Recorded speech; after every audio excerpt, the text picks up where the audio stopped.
The lack of trust in the peacefulness of the Iranian nuclear program poses one of the greatest challenges to international security today.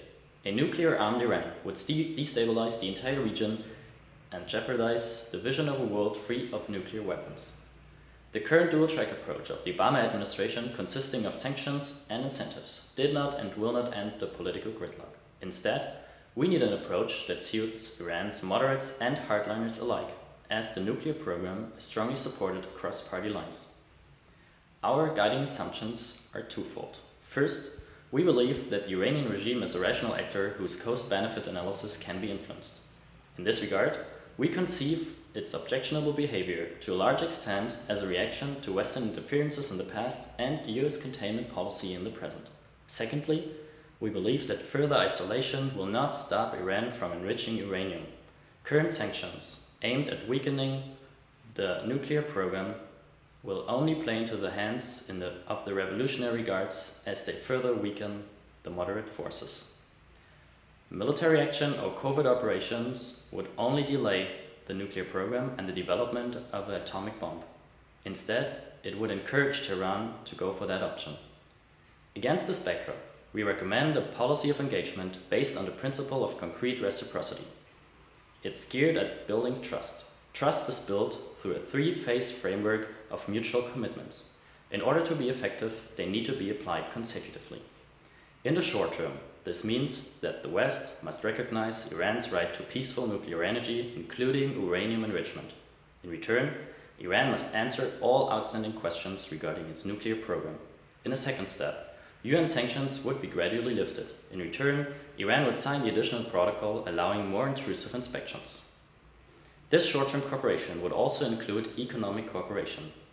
The West could invest in Iran's gas and oil refinement capabilities and renewable energies. In return, Iran must commit to the exploitation of its domestic energy resources.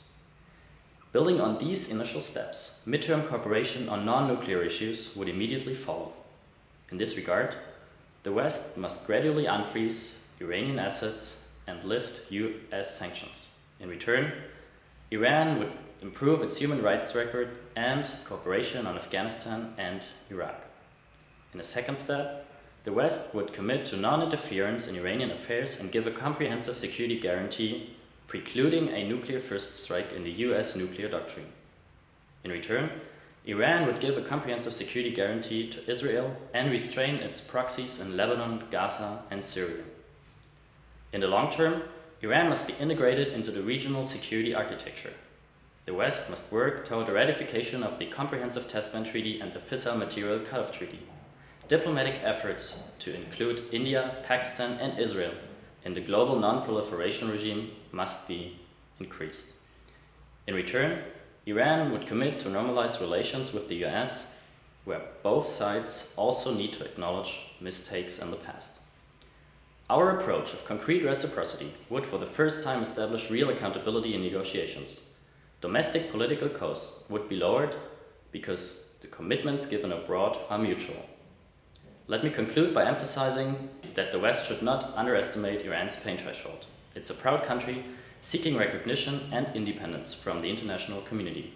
Robin White, Iran expert from the US, compared Iranian nationalism with a proud chauvinistic Texan, and then add 5,000 years. So the United States should actually be familiar with dealing with that kind of an actor.